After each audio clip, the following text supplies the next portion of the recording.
Hello, everyone. I'm Claudia Canevari, and I'm the moderator of this session. Just in time, my connection disappeared, and then I managed to connect again. So I hope you could see me and hear me loud and clear. So luckily it works.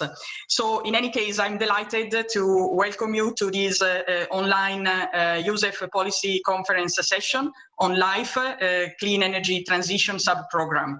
And I would like to thank all of you for joining in a numerous way, numerously in this first ever digital edition of the Sustainable Energy Week. And thank you very much for your interest in this session.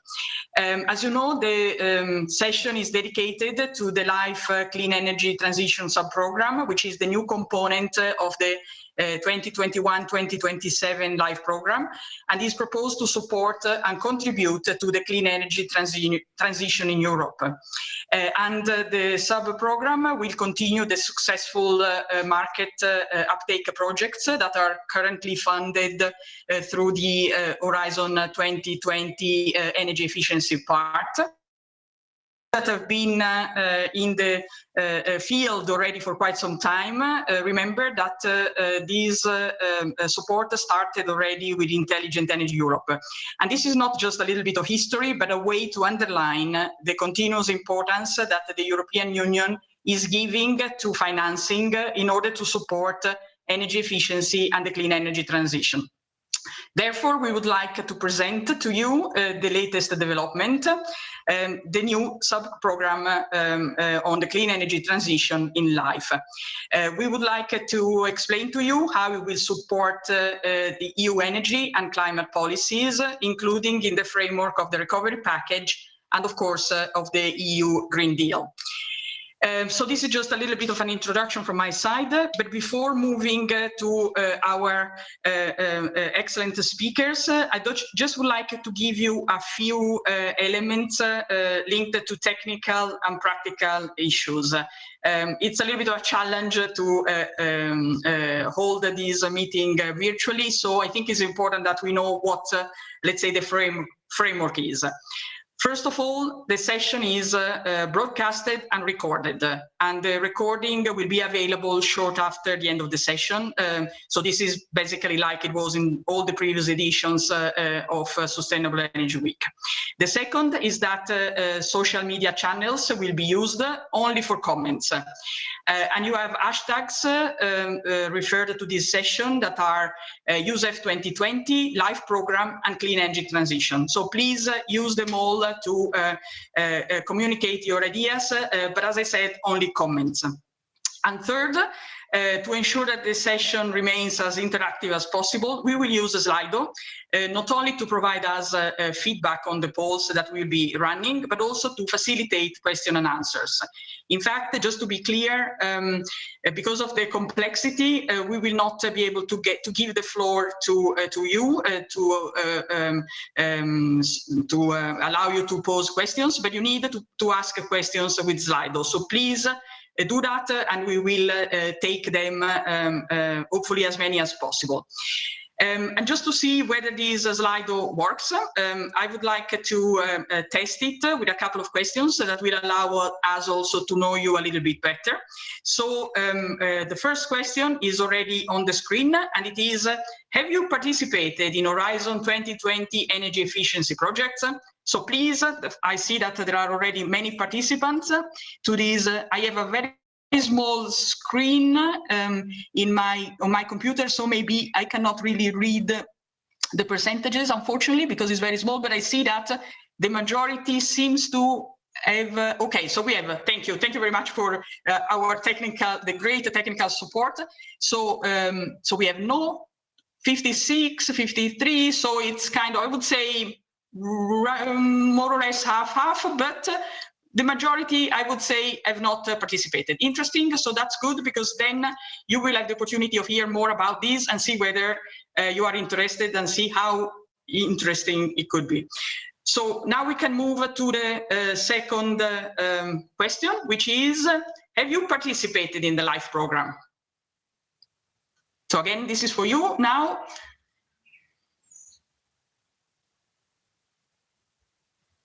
So here we have a much bigger percentage of participants that have not yet participated in the LIFE program, so it's 78 to 22. Good. So I think that's positive, because I think you, as I said, you could definitely get to know more about the LIFE program through this session today, and see how useful it could be for financing energy efficiency. So now we have a little bit of an idea of the audience, let's say, and also of who is going to ask us a lot of questions, we hope. So just to say that today's session will be divided into two parts. The first will be the institutional speakers, and will present the Clean Energy Transition sub-program of LIFE, the policy context and history and predecessors, as I've already briefly mentioned, and what is the approach of the next MFF. And the second part will be more concrete. We'll illustrate examples of types of projects that can be funded through a LIFE program. And hopefully we will have still 15 minutes at the end for question and answers. But start asking them, because we collect them and then we will answer to all of them, those we can, of course, afterwards. So it is now my great pleasure to warmly welcome Mrs.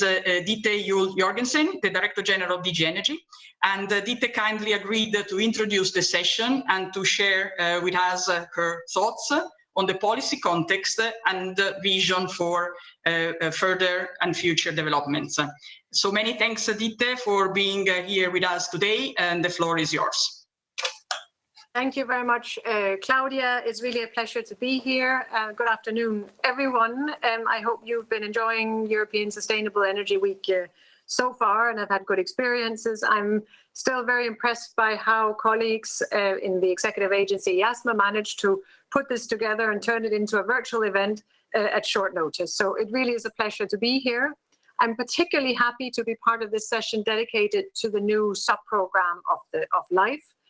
Because, as you know, energy is fairly new to LIFE in this context, and it's great to see the development of this important sub-program on the clean energy transition that forms part of the European Green Deal and our broader agenda towards the green energy transition, but also now recovery in the context of the COVID crisis. So I'm very happy to be here, and I hope you all feel the same about this afternoon's event.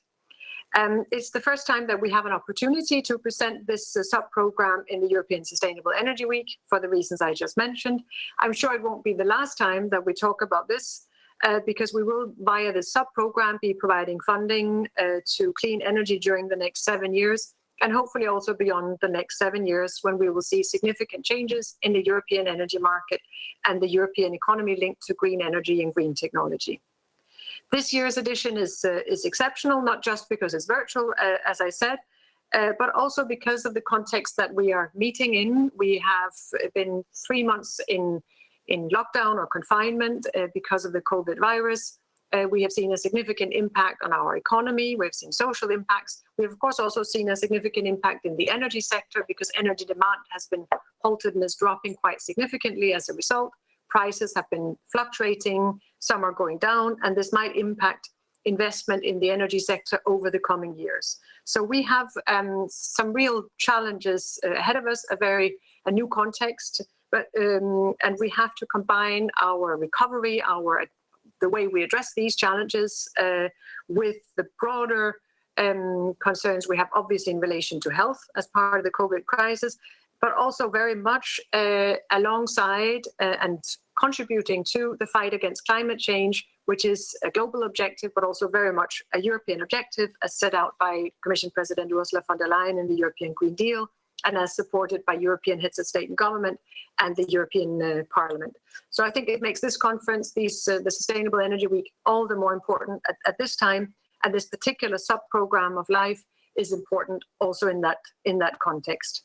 I think what we have learned over the last 3 months is that there are different ways of doing it. There are ways to have lower carbon in how we work.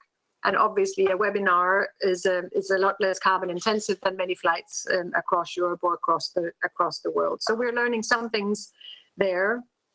that hopefully will help us in this decarbonization of our economy towards 2050. I would like to say a few words about the LIFE program in that context, but also the specific sub-program and how we see this relating to the green energy transition. The LIFE program can showcase sustainable low-carbon alternatives. It can help us develop best practices. It can help us scale them up, replicating them across the EU, multiply the effects, and creating economies of scale in that context. So we count on the LIFE Clean Energy Transition sub-program indeed to do that, to show alternatives, to show ways that we can become more sustainable, ways that we can organize our energy system in a more efficient way, an energy efficient way, an integrated way, to help shape action at the level of citizens and communities across Europe and local action, to build capacity both of private and public actors, to develop the best regulatory context and the best market conditions for this clean energy transition that we're embarking upon. We are convinced in our policy that that these alternatives that are based on renewable energy, clean energy production, and much more efficient energy use can also create and will create opportunities in terms of revitalizing both local economies, developing quality jobs and investments that are future-proof. And that can be across Europe, because if you look at the value chains linked to the energy sector and linked to the renewable energy sector, you will see that jobs and investments are spread throughout Europe and supply chains have homes all over Europe. So we are looking, I think, also at a degree of convergence and cohesion across the European Union. We in the Commission, as I mentioned, have adopted the European Green Deal communication, which sets a roadmap and a growth strategy for how to become climate neutral in 2050 as the first continent in the world. And just as we were embarking upon this path, this Green Deal trajectory, the COVID-19 crisis started, really questioning and threatening our economy, our health, our people living in Europe, but also impacting, obviously, the global economy and societies more globally, as well as very, very locally in our communities. So to cope with the impact of this crisis, we have also in the Commission very recently presented a recovery package. It's historic both in scale, in the size of what we're suggesting, and it's historic in the way it puts together our different objectives and our different instruments. A key aspect of that is what we call the Next Generation EU, which proposes to place the European Green Deal together with our digital strategy and our objective to become more resilient in Europe at the center of the growth strategy. And so in that sense, you can say the European Green Deal was a precursor to what is happening now. And we are lucky to have that policy framework, that clear objective and that clear direction to help guide our recovery in the coming years. This recovery is also, it's a challenge, but is also very much an opportunity to modernize and to reorient our economy, to build new value chains, to build competitiveness, to build European industry and ecosystem towards a more sustainable future and towards a just future across Europe. In this context, we're convinced that the energy sector, and in particular through the European Green Deal initiatives, can and must form a cornerstone of the green recovery and contribute to these changes and to the growth and jobs that I've been talking about.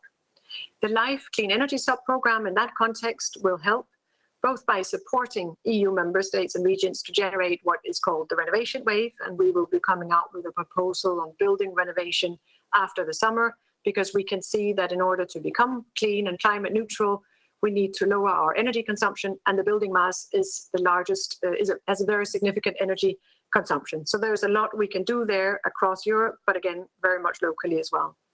We also hope that the LIFE Clean Energy Transition Sub-Programme will help by developing markets and financing for sustainable energy solutions, services and business models across Europe, by enabling energy transition of local communities to redesign their local energy systems and accelerate the deployment both of renewable energy and other clean energy forms at consumer sites, because we see that a lot of good solutions have been found locally on small islands, in local communities, adapting to the specific circumstances and finding solutions that can be replicated elsewhere in Europe. And then we also want the sub-programme to help us find out how to best address vulnerable groups and territories in Europe, regions of Europe that are lagging behind or that have particular challenges as part of the green transition. So to help create new growth opportunities, job opportunities, and bridge the gap and bring greater cohesion across Europe. So in this sense, the LIFE Clean Energy sub-programme will continue the efforts that have already been made in Horizon 2020 energy efficiency by supporting the market uptake projects. What we saw in Horizon 2020 energy efficiency was more than 300 projects that have helped communities, public authorities, investors, industry, small, medium-sized enterprises to really become champions of the transition to a clean and low-carbon energy future. So I'm very happy that all of this work has found and will be finding a suitable home in the new LIFE sub-programme. It supports the socio-economic transition towards sustainability and has done that for many years. And the LIFE programme framework offers opportunities to create synergies, as I said, between the different sub-programmes. In this context, notably between the clean energy transition and the climate change mitigation and adaptation, as well as, of course, the circular economy and the quality of life sub-programmes. So we can build synergies and make the best out of the different programs and their mutual support and common direction. So with this, I would like to wish all of you a very productive conference and a lot of positive experiences and discussion with this first ever digital EU Sustainable Energy Week and this first presentation of the LIFE sub-programme on clean energy in an EU Sustainable Energy Week. Thank you very much, everyone. Back to you, Claudia.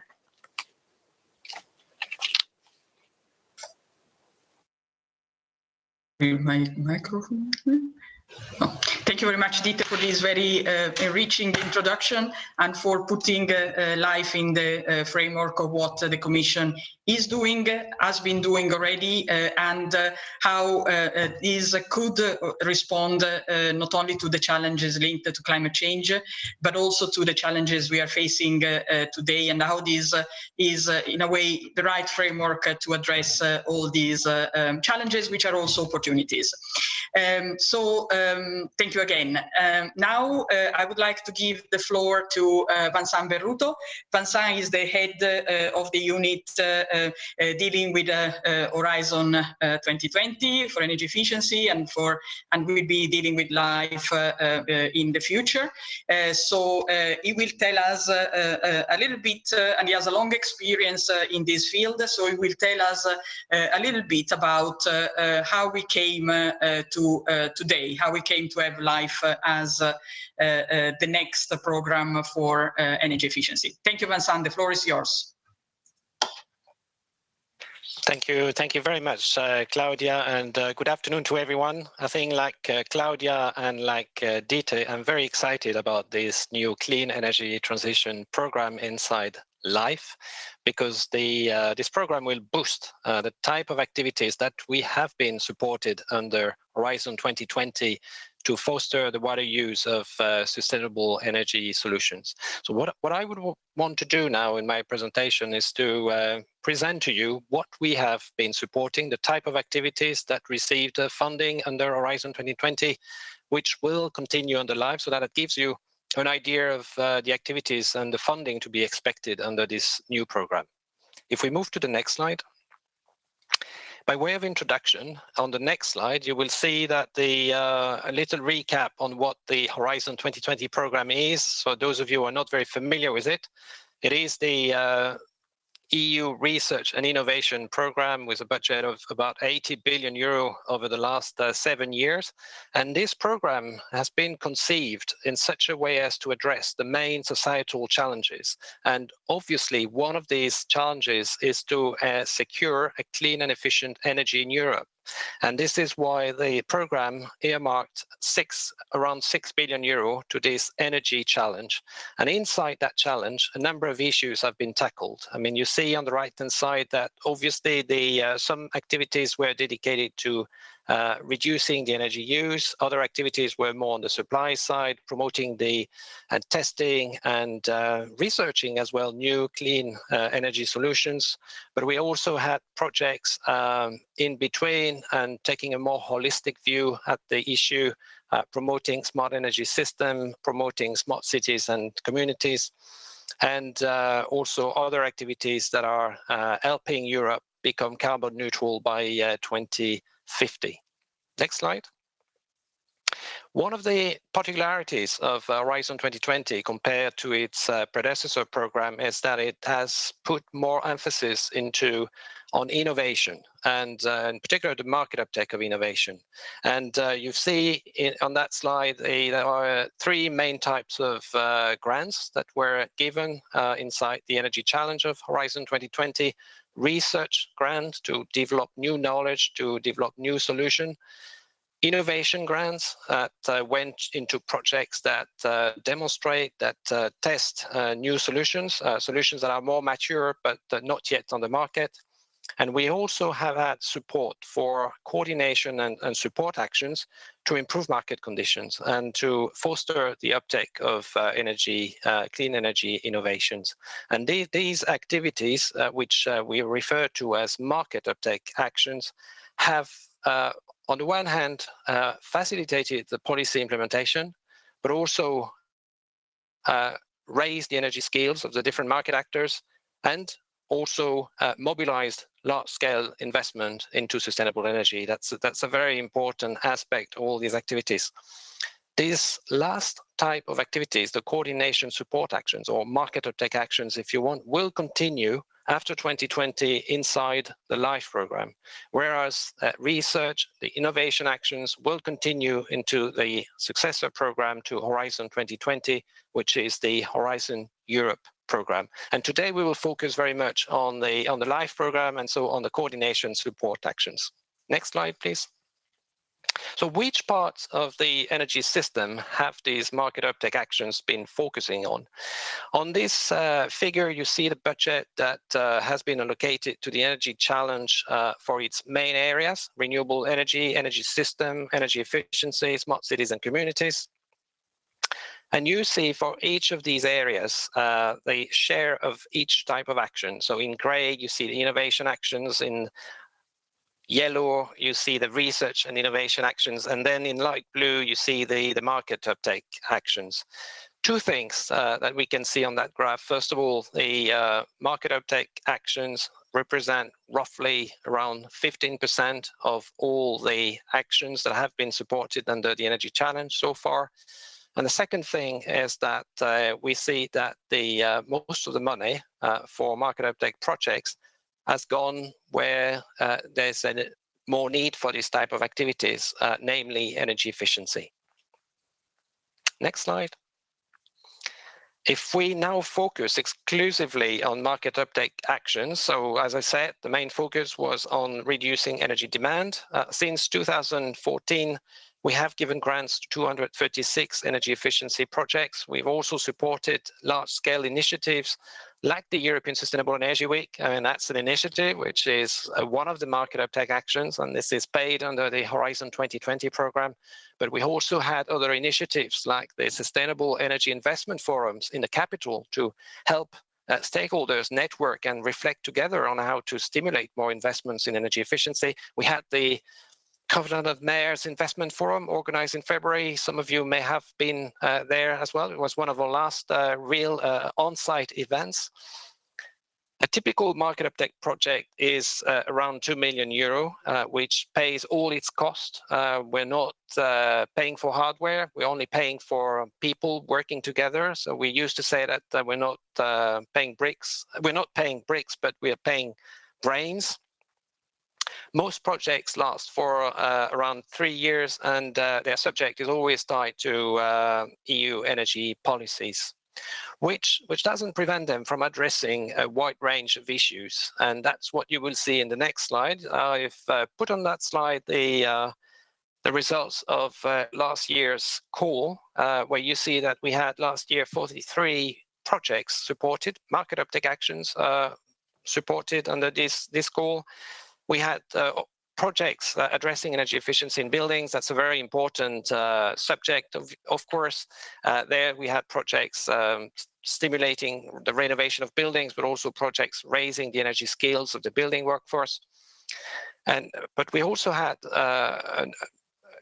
an equal number of projects actually last year addressing innovative financing. And that's an area which has gained more and more importance over the years inside the Horizon 2020 program. How do we trigger private investment in sustainable energy. And we've done that through different means, funding projects, for instance, that they de-risk energy efficiency investment, funding other projects that help building owners and public authorities prepare better projects that can then receive funding from banks. And so we've helped them, for instance, aggregating small projects and overall preparing a project that is investable, that can then receive funding from financial institutions. And we also had projects that look at making better use of public funding. And this is also done through different means, but for instance, by helping public authorities set up new innovative financing schemes like on-tax or on-bill financing of energy efficiency measures. Of course, we've addressed other sectors. I can't list them all, but you see on that slide, industry has been a priority from the beginning of the program, in particular energy efficiency in SMEs. We had also funding dedicated to public authorities, to consumers at the center of the energy system and at the center of our funding priorities.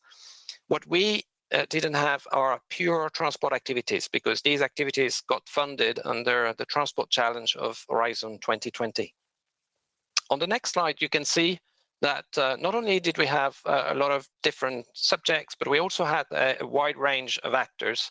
And you see here that on average, projects gather 10, 11 partners. They span over 6-7 countries, and they overall together in all market uptake actions, this is more than 1,300 beneficiaries that have joined and worked together. You see as well on this figure the geographical distribution of all these actors. You can see that's a widespread also of countries, 44 countries overall, because the program was not limited to EU. We also had participants from other countries like Turkey, Norway, Switzerland, and other countries. So there's a very wide range of actors. I mean, roughly speaking, a third of them are public authorities, another third are private for-profit organizations, and the last third are private non-profit, NGOs, and other actions. I'll give you an example now, and that's what you're going to see on the next slide. An example that I chose because, well, first of all, it won the European Sustainable Energy Week Award last year, so it's a pretty good project. Started in 2014, lasted until 2018, but it still continues. So it's a good example of sustainable projects. It's addressing the renovation of buildings, which is a key priority of the Green Deal. It is also, as you know, a priority of the EU recovery, as Dieter said. It will definitely remain a priority in the LIFE program. So I think that's a subject which is very timely. What is interesting in that scheme is that it replicated a scheme called Energiesprong, which was successful in the Netherlands, but had never been applied anywhere else.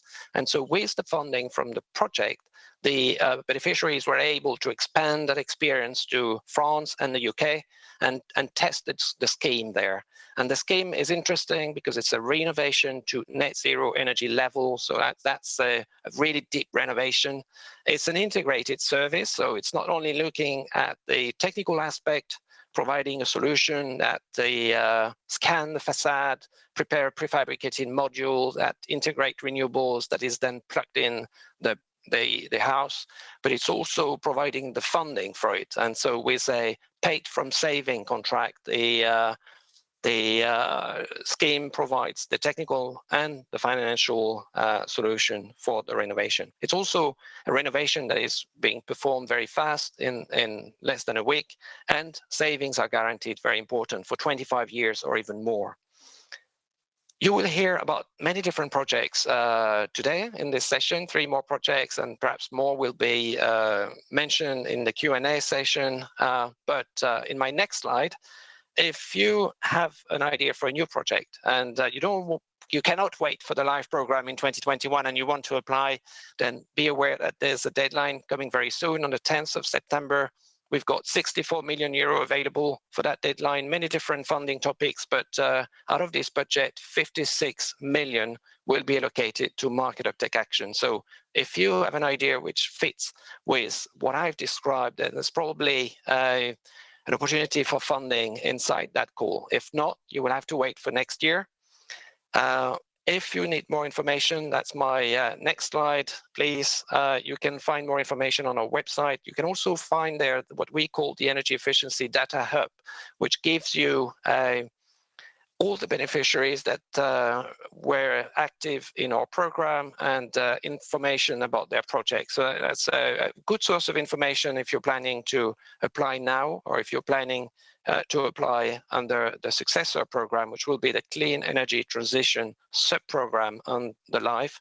And my next slide, I think, tells you that I'm really looking forward to seeing you next year in the LIFE program.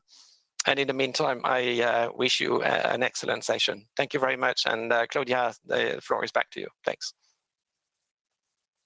Thank you very much, Vincent, for such a comprehensive presentation. I think that participants now see how wide the spectrum for projects that could be financed is.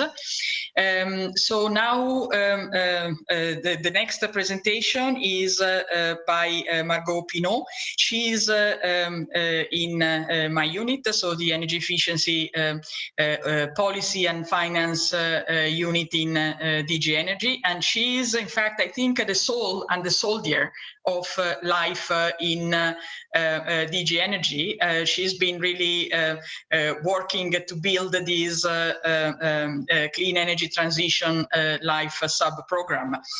So Margot will now tell us about some ways to boosting the locally driven energy transition and recovery through LIFE. So Margot, the floor is yours. Thank you. Thank you very much, Claudia, for a very nice introduction. Dear ladies and gentlemen, warm welcome from my side, and thank you for joining our session. Please let me start by recalling some key elements of the policy context that was presented by my Director General. We are living indeed a challenging moment in the history, which is difficult, but representing a great opportunity for Europe to open a completely new chapter of its integration, while at the same time for our society and our economy to take a radical turn towards more sustainable and low carbon path. And that's why all the elements of the newly proposed recovery package are unprecedented and exceptional, both in terms of its scale and in terms of its construction. And this very, very large budgetary support that the Commission proposed to counteract the negative impacts of COVID crisis, that comes to 750 billion euro, will be invested in the green and digital transition, as it was already said. Investing in green recovery, alongside being future-proof, has also the great potential to kickstart Europe's economy quickly and also at the local level. And this is essentially true in our vision of the locally driven clean energy transition that will boost local growth and jobs. And in this exceptional context of the after-crisis recovery, I wish to present you today, indeed, this new sub-program of the LIFE program that will be dedicated to this locally driven clean energy transition, focusing mainly on the measures at the energy demand side, so allowing the energy consumers to play an active role in the transition and making its benefits widely spread in the European societies. The next slide, please. So now a few words about the LIFE program, which will be the new framework of our actions. LIFE is the only European program dedicated exclusively to environment and climate action. And LIFE is also one of the oldest EU centrally managed programs. Since 1992, it has already funded over 4,000 projects across the EU. And it is also a very well-established EU brand, because these projects are highly visible to the EU citizens. They are happening on the ground, and they are addressing matters that really matter to the EU citizens, so environmental protection, fighting climate change, and also in the future, transforming our energy system into sustainable, energy efficient one based on locally available renewable energy. So the current program has the total budget of 3.4 billion, and in the next program, the budget proposed was doubled and comes to 5.4 billion, mainly thanks to adding the new sub-program on clean energy transition that will have, as proposed, 1 billion euro. The next slide, please. I think it's needless to say that the LIFE program actions that are aiming at the transition to sustainable low-carbon future are fully relevant to all the actions, to all the initiatives that the Commission is undertaking in order to deliver under its main priority, the European Green Deal. So I will maybe not stop longer on this slide because I think that the audience is already familiar with the Green Deal after following other sessions, and I propose to move to the next slide now. That will give us some insight on how the LIFE program is constructed, and also it shows us the objectives of the LIFE program that are defined in a manner that are fitting to all the sub-programs and are presenting kind of coherent vision of the program action. Moreover, here you can see the structure of the future LIFE program that will be based on 4 sub-programs: nature and biodiversity, circular economy and quality of life, climate mitigation and adaptation, and a new sub-program on clean energy transition that indeed will be triggering changes in our society and economy to enable the fair transition to sustainable energy in Europe.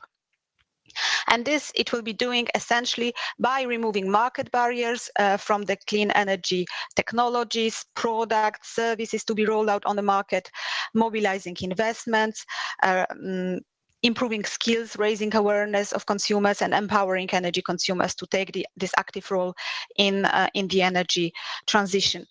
As it was said, these are not new activities. We were funding them under Horizon 2020 and previously in Intelligent Energy Europe. The next slide, please. So now, let me maybe go into the more mechanics of the LIFE program, because the future LIFE program will provide us with a set of funding instruments, which can be divided into 2 big categories: the grants and other type of funding, like procurement, prices, blending. All of this is possible.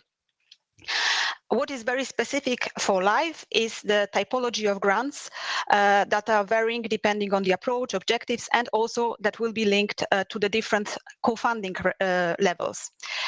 The Clean Energy Transition sub-program will use the full range of the funding instruments that are presented here. However, the continuation of its current activities will mainly be ensured by using the coordination and support actions defined under the category of other action grants. And these actions will be characterized by the top-down approach, which means that we'll be defining quite in detail what is requested from the project in order to get a very concrete feedback from the market on the EU policies implementation, challenges, or best practice. And we also will be encouraging and sometimes requesting transnational consortia, gathering participants from different parts of Europe. And therefore, we consider that such an approach will require higher funding rate because the coordination effort will be stronger, and as well this top-down approach makes more challenging to raise the remaining funds, and that's why the funding rate must be higher. A few more words about other types of grants in LIFE. The standard action projects are actually the traditional LIFE grants, where the approach is fully bottom-up. It means that the priorities are defined broadly, so any idea that comes from the market and that fits the broad objective of LIFE can be funded here.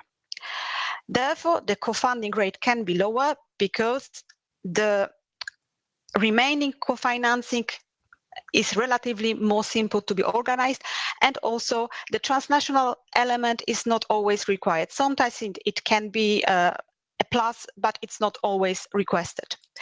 The other category is integrated projects. These are large-scale projects implementing strategies, plans that are stemming from the EU legislation in national, regional, or local context. As an example, I can give you, for example, the long-term renovation strategies or the NECPs, National Energy and Climate Plans, for which implementation member states or regions can apply for the grants integrated project grant under LIFE. However, still the approach is bottom-up, so without detailing the requirements, and also, of course, the transnational cooperation is not needed because these are purely national or local or regional projects. Finally, the last category is operating grants. They provide funding to the environment and climate-related NGOs. The latter covering also clean energy, of course, stakeholders. Therefore, probably there will be only one call organized across all the sub-programs to select the list of NGOs that will be eligible for operating grants funding under LIFE. So, please be informed that all these details on the program construction, implementation modalities, including type of actions, funding rates, etc., will be presented in the LIFE multi-annual work program, which is planned for the adoption and publication by the end of this year.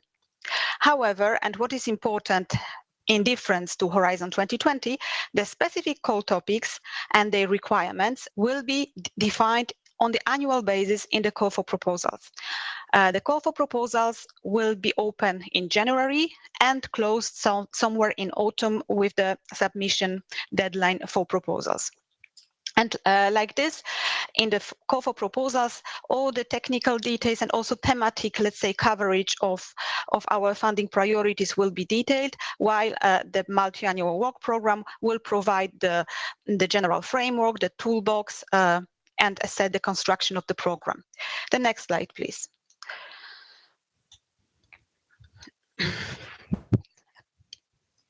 So this slide is summarizing actually all the information that is important for you to know about the Clean Energy Transition sub-program.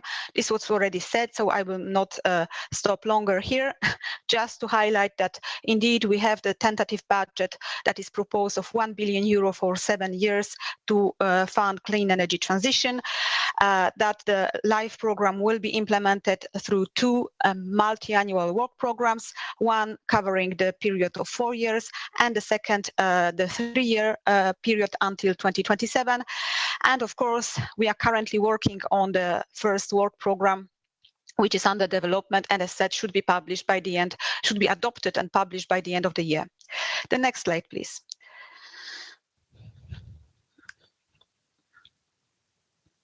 So in the multi-annual work program, you will not have the details of the call topics. However, you will still see some details about the content of the funding priorities.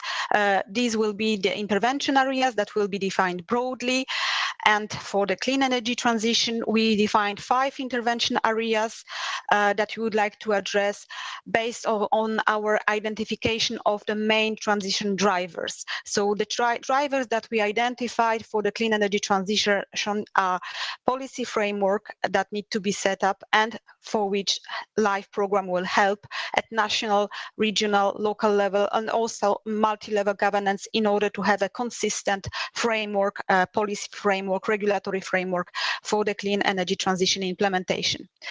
The next is market. Market is a driver that we would like to support by removing market barriers for the technology rollout, for the new services and business models rollout, for taking advantage of new trends in the society like digitalization, also improving skills and generally building the capacity of market actors to take the full benefit of the clean energy transition and build their new business cases based on that.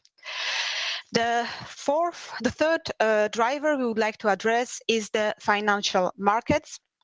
So we'll work with the financial market actors like banks, like insurance companies, like institutional investors in order to build a favorable investment framework, taxonomy, valuation of investments and risk assessment, as well as dedicated financing products for clean energy, like loans, like mortgage, like insurances that are properly evaluating the green value of clean energy investments.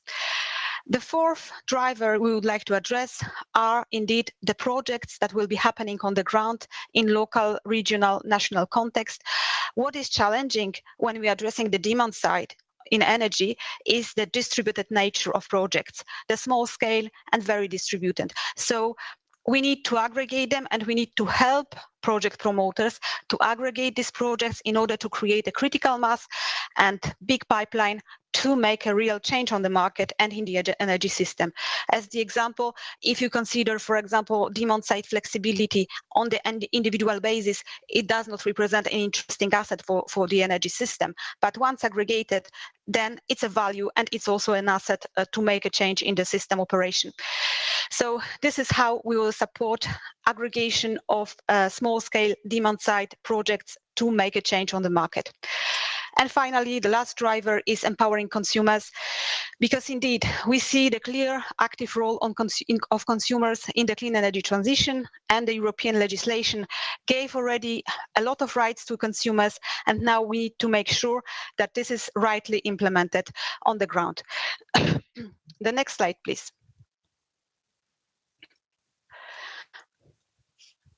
Here, once again, it was already said by my Director General, but I would like to highlight how concretely this Clean Energy Transition sub-program will stimulate the green recovery in Europe. So first of all, we'll be supporting buildings renovation in Europe. We'll try in a tailored manner help member states, regions, local authorities to reproduce the renovation wave, providing them the support that is tailored to their needs and to the specific barriers we identify in their territories. The second way is supporting the development of energy communities in order to redesign the local energy systems and fully benefit of renewable energy generation at consumer side. The fourth dimension is just transition that we'll be supporting by addressing vulnerabilities, vulnerable consumers, vulnerable territories, in order to create for them new growth opportunities and a chance to take advantage of this new challenge, which is energy transition. And finally, we will put into the investment practice energy efficiency first. So we'll focus on investing in energy efficiency, and we'll make sure that both private and public investors take into account the opportunities stemming from investing in energy efficiency. So energy efficiency first principle will be put into practice thanks to the sub-program on clean energy transition. So this is everything I wanted to present you today. I hope it gave you some insights, and thank you very much for your attention. Happy to answer.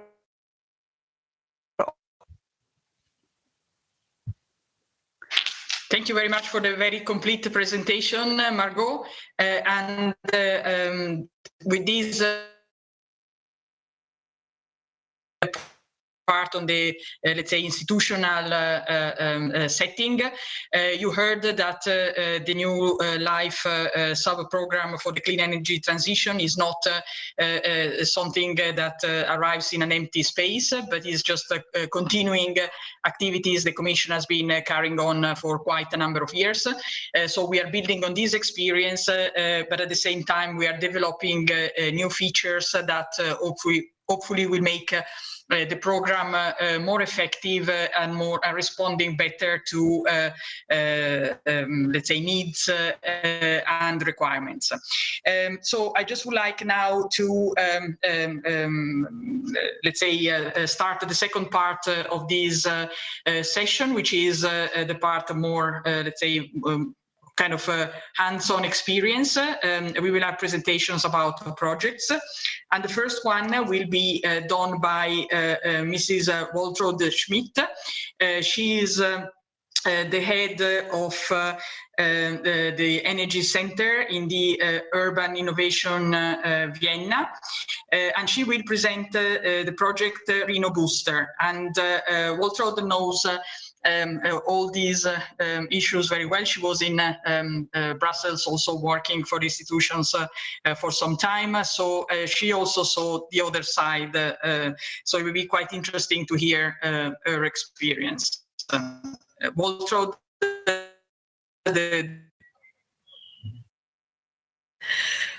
Well, welcome to Vienna, first of all. It's my pleasure to welcome you here in the city. What you see here on the picture is actually the city in the middle, the city councillor for housing, Katrin Gahl, and the project team of the Reno Booster project.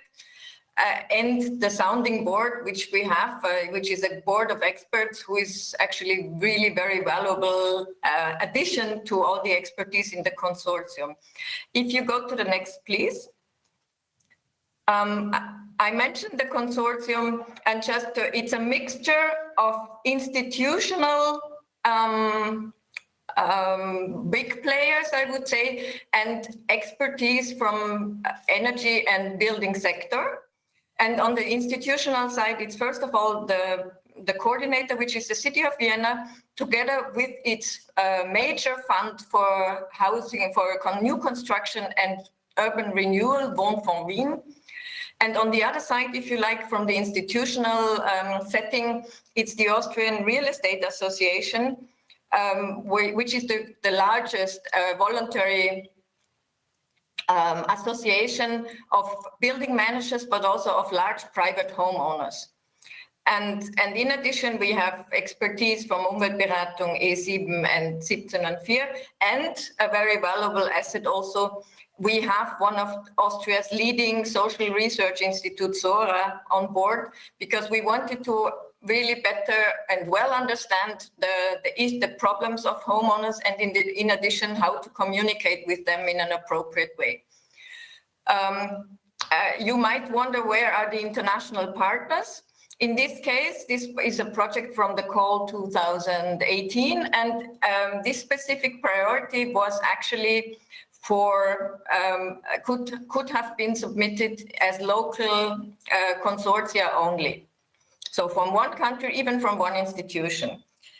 And I can say so, meanwhile, after 1 year, we started last year in May, and the project still runs until almost the end of 2022, if I'm that it already developed into a flagship project for the city of Vienna.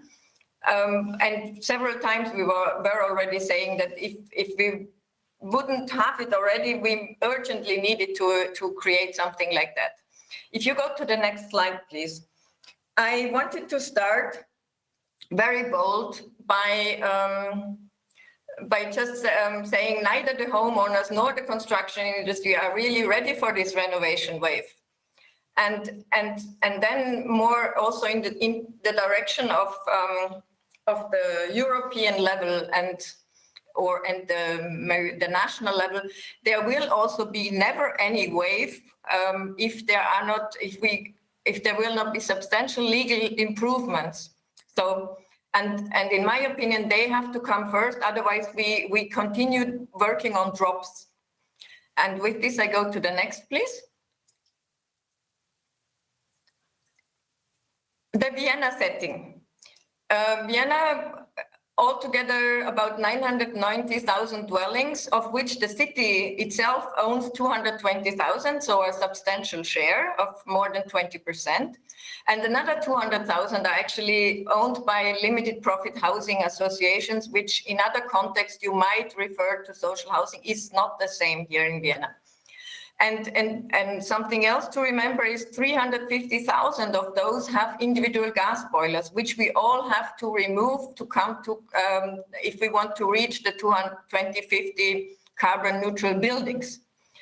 In terms of buildings, actually, we are on 165,000 buildings, and a substantial share actually is protected. It was built before 1945. And most of you will remember or know Vienna as one of large housing estates and large buildings, but nevertheless, we have more than half of our buildings are actually 1 or 2 family homes. So we actually have a strategy that has to cover both the large scale and the large volumes and the small volumes. And also important to understand is that we have over 60% of our people are living in subsidized homes in one way or the other, which has an immediate impact on the rentability of renovation. And just to complete, for Vienna, we have more than 1,000 building managers, professional ones, and the renovation rate, which was in the higher range at 1.5, and currently we're a bit lower, but between 1 and 1.5% is the renovation rate currently.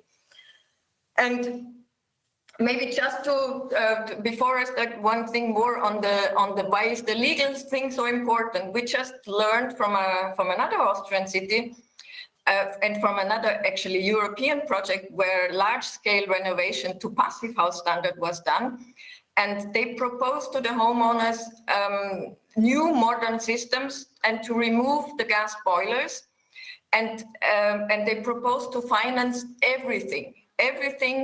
And it was not more than 30% of the people that agreed to replace the gas boilers, which actually means forget about that cost effectiveness does it all. Next, please.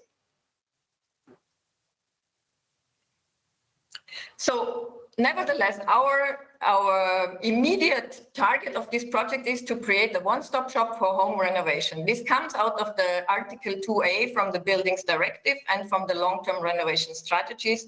The suggestion that member states should do more, that these kind of one-stop shops should be created. The idea is to make it easier for homeowners who don't have knowledge on this and who need to have quite substantial background actually to tackle and address home renovation. And our thing is to build to the trust building, to start to prepare the ground for the big wave to come, the renovation wave to come to Vienna, with new services for the whole customer journey, for the whole phase from the start over the planning to the implementation and actually the monitoring. But we also have included that we are not doing only the creation of a new service and the service hub, but also to improve all the conditions which Vienna as a city has in its own hands. Our own laws, our own subsidies, we are kind of working on at the same time. Plus, our current thinking is to go for a creation of a kind of a platform for the professionals so that homeowners can easier find the professionals. We learned from the other examples of internationally that never a one-stop shop is created in one go. So we also start small, and peu à peu we are integrating the different services. And what we are, so next please. What we learned so far, and I'll just maybe focus on this, all over Austria, deep renovation subsidies have decreased importance over the years because money is cheap, loans are cheap, requirements for subsidies are high, and step-by-step renovation is more important than we thought. So we have to rethink our subsidy schemes. Second, new construction is a big topic in Vienna. If we would just add, we cannot just add a renovation market because the market is only overheating. And it just also in the new construction, prices just go up rapidly within a few years. And what we learned from our homeowners, which is very promising for us, our SORA did a survey among more than 1,000 homeowners and asked them where they get the information from, what is important for them, why are they renovating, and so on. And of course, we learned that energy is not a topic when you start renovation, but we also learned that across all the different segments of homeowners, that there is indeed a big need for information and advice, because there is a lack of knowledge, a lack of trust. They fear that it's an immense workload, and they really also see a risk that they financially don't, that it's too much for them financially, that actually the whole community in the house might fall apart by that, and so on. So for us, very encouraging, because we see big ground for such a one-stop shop. In addition, we worked a lot on the quantification. We know that currently about 1 to 200,000 square meters are actually renovated per year. And we know that if we want to go to the decarbonized building stock for 2050, we have to go up to more than 1 million square meter per year. And that's something where we now want to prepare step by step. As this is not, don't go immediately to 1 million. But if we don't start now, we won't also reach the 2050. So our current preparation is to focus with our first services on the initial phase of the so-called customer journey, because this is where homeowners need immense orientation. What can they do? What up-to-date knowledge on possibilities, technological possibilities, but also where to find them and so on. And that will be our first step, where we are currently working to implement, and we are actually on a high noon, because we want to, because of all the COVID and the urgency of the topic, which actually gets accelerates by the day. We have also accelerated our starting point, and we are working towards a first opening in September with the first services. We also understood that we have to focus much more on the building managers as a separate own target group. And we are happy to have there this our Austrian Real Estate Association, because in collaboration with them, we'll work directly within their formats to reach this target group in the very specific way they are used to it, and where they can actually, where they meet, and where we can meet them in their own environments. The whole thing, as we currently see it, is a big preparation, a big window of opportunity, and because of the funds coming from the European level now, coming from the national level now, and we are actually all the time trying to factor this in, and instead of a very clear project where we just want to set up a one-stop shop, it's a highly strategical project at the end, building alleys for this big wave, and at the same time a very nitty operational, where do we get the phone line for September? So quite a challenging project, in which we at the end want to make the big difference to at least, I'd say, we had said in the impact more than 100 million euros in the first years of investments, and really step by step reach out to the target, to the homeowners, to see big improvements already by 2030. If you can go to the last. The renovation booth, sorry, I'm just adding in, finishing in a minute, is a system change, and we can't change only one part. That's why we have to really prepare all the levels at the same time. And it's a slow sector with long investment cycles. So in my understanding, we really here preparing the base load of the green recovery and the Green Deal, and these one-stop shops could be a very timely and valuable element, finally, to be the grease and the facilitator in this boost. Thank you very much.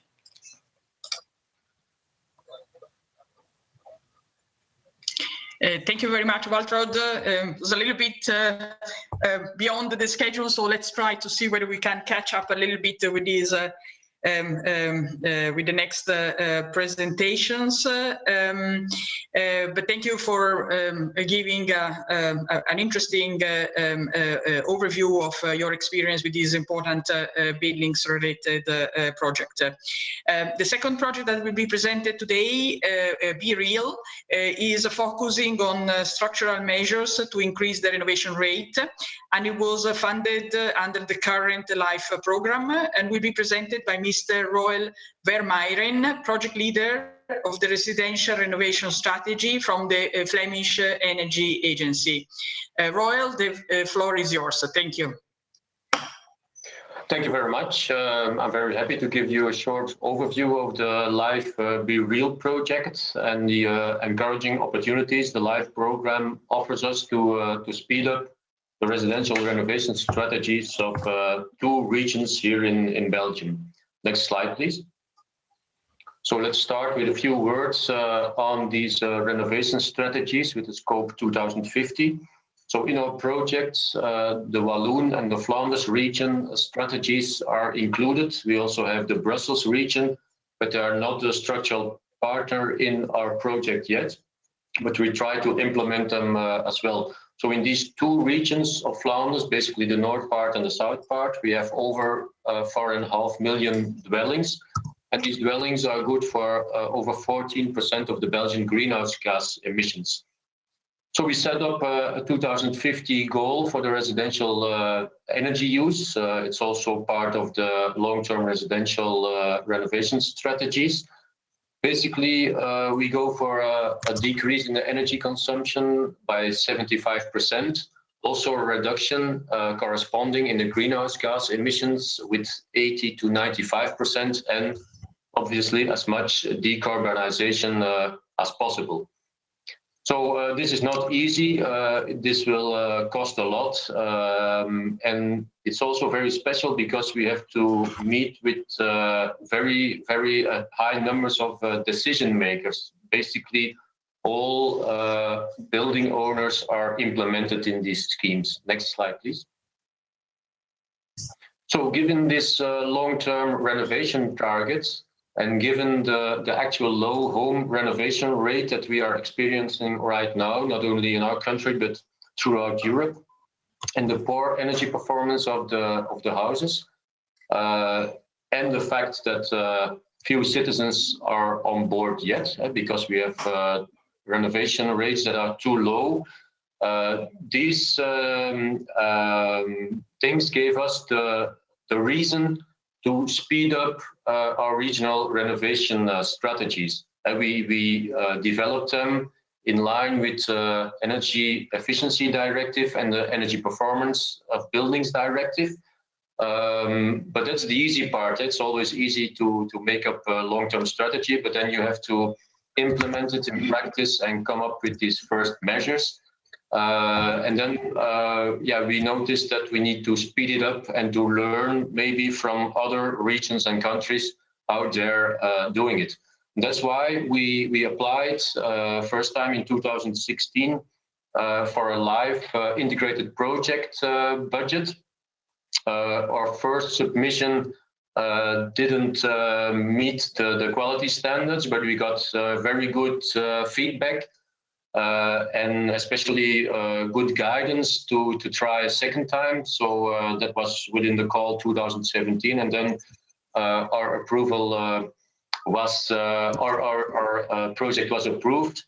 So it is basically an integrated LIFE project. Like Margot pointed out, there are several types of LIFE projects. This one is an integrated one, so it's a very, very big one. It's on the national level in our country. It takes 7 years, 2018 just until 2024. The total budget is over 14 million euros, of which 60% is EU LIFE co-financing. We have a partnership with 10 partners, being the two regions, Flanders and Wallonia, but also 5 cities and several several knowledge centers and other structural partners. So our project is called Be Real, and it stands for Belgium Renovates for Energy Efficient Living. So what are we doing within this project? We will, like I said, speed up the renovation strategies because it takes a lot of capacity also within the public authorities to really get this implemented. You need a lot of partners involved. And we also noticed that the cities are front runners or forerunners in these strategic approaches. And we need to set up networking infrastructures with local authorities to speed it up. We also took the opportunity here, and that's essential in this kind of integrated projects, to create synergies with other regions or between the regions in our country.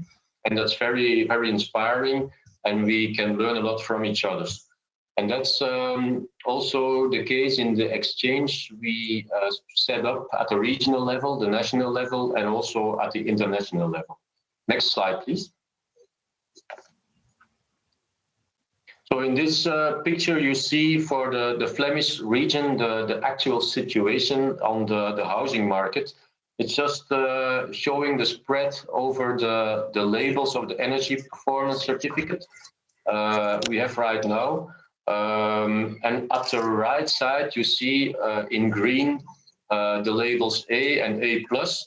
And the goal 2050 is to reach for every single dwelling the A label. In the actual situation, we only have 3% of all the existing houses that reaches this label for the moment. And all the other ones have to make this transition towards this label. For instance, if you see the red part of this graph, that's already good for 30% of all the existing dwellings in the actual situation. So that's already a big part. If you know that in the Flanders region, we have almost 3 million houses, then it's easy to calculate that if you want to reach the goal 2050, then we have to renovate 100,000 houses each year. That means 275 a day, or if you calculate it in hours, then 11 each hour. This morning in another session, I learned that for the whole of the EU, it's 50,000 houses that need to be renovated each day. Or no, yeah, each day. So this is just a graph for the Flanders region. The same goes for the other regions. Next slide, please. So with this Be Real project, we try to accelerate the implementation of the renovation strategy, and there are some specific underlying measures or actions. So it's a whole bunch of underlying measures, but they can be put under these types of measures. So at first we develop, test and validate new policy instruments. One very interesting is the building passport. We have both in the Flanders region a building passport, also in the Walloon region, that's under development. In the Flanders region, it was already launched late 2019, so a free building passport for every single building owner. Also, a renovation advice, in our case, is integrated in the energy performance certificate. And with our colleagues in the Walloon region, they're actually developing a quick scan tool to give this renovation advice to the public. And another big part of the project is the development and testing of innovative business models, because the housing market is very diverse. There's no one single measure that fits all, so we need to develop together with all the stakeholders specific models, for instance, for collective renovation, for the private rental market, and also for other very specific types of dwellings. Then a large part of the project is also the demonstration projects that are carried out within the 5 partner cities we have in the project. And they're aimed towards collective methods for renovation, also the renovation of both small and big apartment buildings, and also projects involving vulnerable families, because if we want to carry out the renovation strategy, we should not forget these vulnerable families that are in every single European country struggling with the lack of financing to renovate their houses. Then another big part is the capacity building and the spreading of what we learn in the project. And especially in the next part of our project, we are going to support the local level, because now actually we finished our long-term renovation strategy. We submitted it to the European level, and now in the next phase we're going to translate this to the local level, because that's the level where everything is happening. Next slide, please. Then linked to the actual situation, the Corona crisis, if we take all the projects we're carrying out within the Be Real project together, then at the end of the project term, we will have launched almost 10,000 deep renovations within all these sub projects we have. And like, for instance, the demonstration projects take a big part in it. And if you put it into euros, that will involve an investment of almost 300 million euros. And then, if you look at the return of the LIFE subsidy we have, then €1 generates over 20 euros, and that's a very interesting leverage factor. Also, of course, a big greenhouse gas reduction will be realized over 11,000 tons. And also, very important, lots of additional jobs will be created to carry out all these additional works. And obviously, a lot of energy will be saved for almost 50 million euros worth. Next slide, please. So, and that's only the part that will be realized within the Be Real project, because when we will be able to really set things into motion, and that's the ambition of the renovation wave, then the number of renovation will be far higher. So it will have another far more benefits. If you put it for the jobs, for instance, it will be able to realize stable jobs for many, many years, like up to 40,000 for the Flanders region alone. We will have secondary benefits on comfort, health, productivity, and energy poverty, and also very interesting returns to the public budget that are also very interesting now in this typical crisis situation. Next slide, please. So that's about it. These were the big lines of the Be Real project. More details could be found on the link that it's there. And I'd like to conclude to say to everybody that would be interested to go for a LIFE subsidy that it's a fantastic instrument, and you get a lot of support from the team at EUSEW. So yeah, if you want it, you should think about getting in one of the calls a project launched. Thank you very much. Thank you very much, Roel, for your very interesting presentation and for the good words about the LIFE program. Unfortunately, we are really running late. We are late for nearly 10 minutes. So we have still one presentation, which is the one by Isabel Oliveira from Deco Protest LDA, who will present us the project Clear 2.0, boosting the market for renewable energy by supporting prosumers, that was founded under Horizon 2020 and the energy efficiency call. Isabel, I'm sorry that I need to ask you to be as fast as possible, because otherwise we will not have even the possibility to answer a couple of questions, because we really need to close on time. Sorry for that. My best. Okay, so hello from sunny Lisbon. I am here to present the main achievements of the Clear 2 project. So next slide, please. The Clear 2 project started already in September 2017 and ended this year in February. It was a project driven by 6 consumer organizations in Belgium, Czech Republic, Italy, Portugal, Slovenia, and Spain. And we also had the participation of BEUC as a policy office for all European countries, and of ICRT, an international organization that is committed at enlarging the cooperation in testing consumer products. The next slide, please. Next slide. Okay. To describe in a nutshell, what we did was to focus all our actions on a consumer-oriented approach.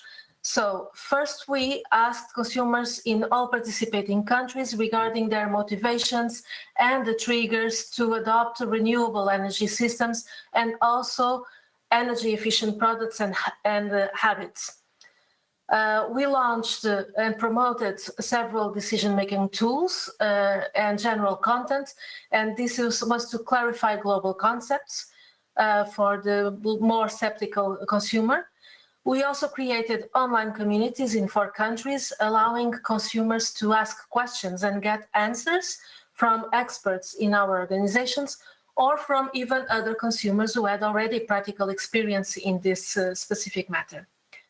Simultaneously, we performed comparative testing to a wide range of products, renewable-based products, including heat pumps, solar panels, pellet stoves, and that had a specific goal to give the information about the performance of the products that are on the market. So in order to make a specific recommendation to consumers in general. We made these results, these test results available to the general public through the normal consumer organization outputs. And we use this comparative testing to identify the products with good quality. And then we took this mass of products of good quality and proceeded to negotiate with the market to achieve better deals for consumers that wanted to buy these products, and that joined us in what is normally known as a group purchase action. And so that was a point of access of consumers to the market. And finally, with our practical experience from these group purchases and the feedback of consumers who participated directly with us, we were able to issue specific policy recommendations that are relevant in this context. The next slide, please. So it just goes to show that our project allowed and aimed at taking the consumers by the hand throughout the decision-making process, covering each step. So for those still more skeptic, we had general content like decision-making tools or even articles. For those who just weren't sure which equipment to buy, we provided the comparative tests and recommendations. And for those who really wanted to buy the product, we gave access to good equipment at a lower price. The next slide, please. So this is some data on the final results, specifically on this last part of the group purchase. We all know that a group purchase initiative is already not innovative per se, but it was certainly groundbreaking in countries like Slovenia and the Czech Republic, for example. Czech Republic, these Clear 2 actions allowed for over 11,000 new PV installations to be set up. And even in countries where these initiatives are well known and auctions are well known, for example, in Belgium and Italy, this already occurs for a long period of time. The interest of consumers in joining forces in an action that is promoted by a consumer organization was still very high. The next slide, please. So I've previously focused a bit on the actions that are more driving the market, but there was also a component in Clear 2 that was more dedicated to studying consumer habits and identifying barriers in the adoption of more energy efficient behaviors. So in this sense, what Clear 2.0 allowed was for consumer organizations to follow and closely monitor the energy consumption patterns of real families in each country. So for every participant country, we selected a specific number of families that we followed closely for a period of around 1 year. And along this year, not only did we monitor, but we also provided these families with specific advice and coaching towards the adoption of energy efficient habits and helping them in the adoption of renewable energy systems. For those who already had such renewable energy systems, we went a step further, trying to see how they can be optimized to provide even better results. As an overall result, we had a savings of, just on this scope of families, of over 250 megawatt hour per year. And this we hope to be sustained for a long period of time. However, the outcome of these specific achievements of the families was communicated to all consumers. So many of these families became ambassadors for the cause. And in the participated countries, we shared the experience via our websites and the consumer magazines.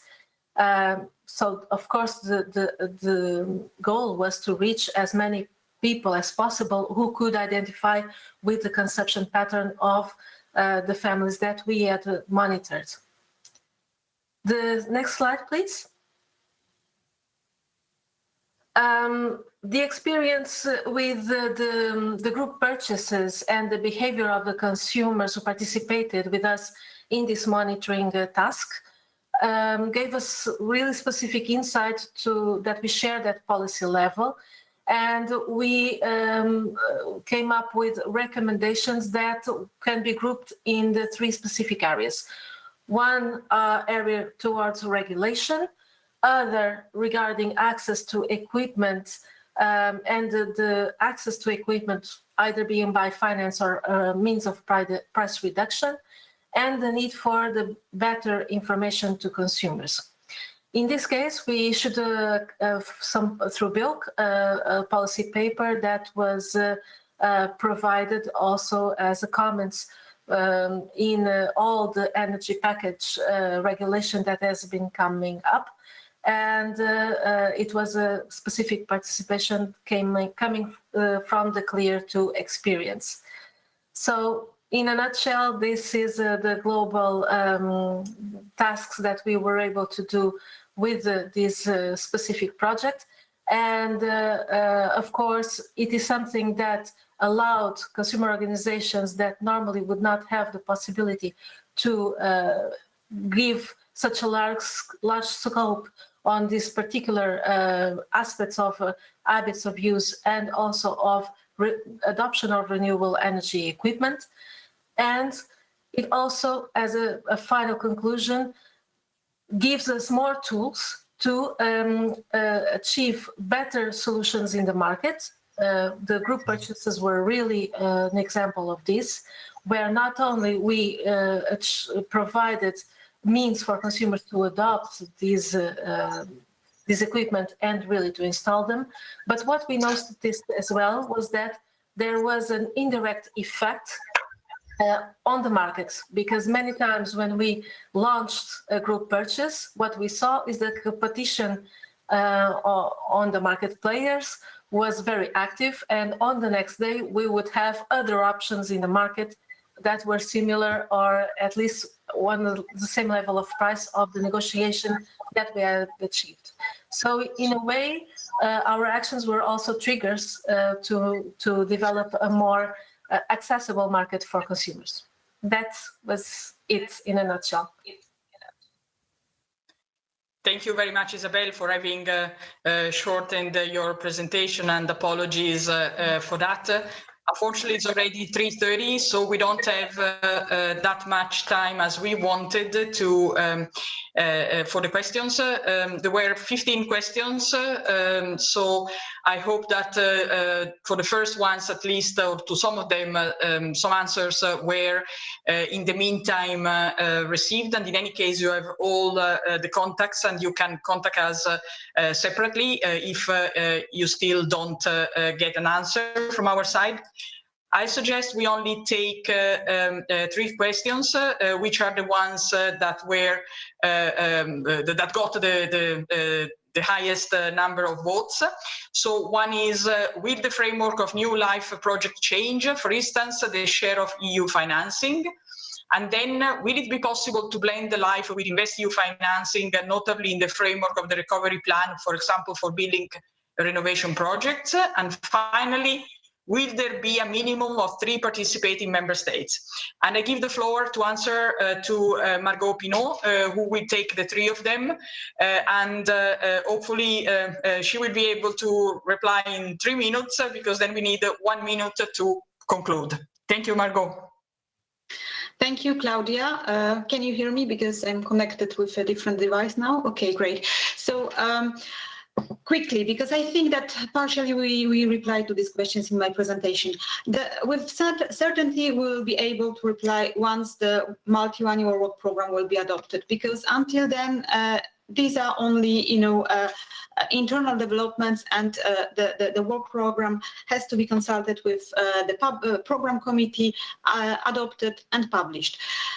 Regarding the co-funding rate, well, 100% was an exceptional rate in Horizon 2020 because research and innovation is considered very risky, and that's why it has an exceptionally high rate of 100%.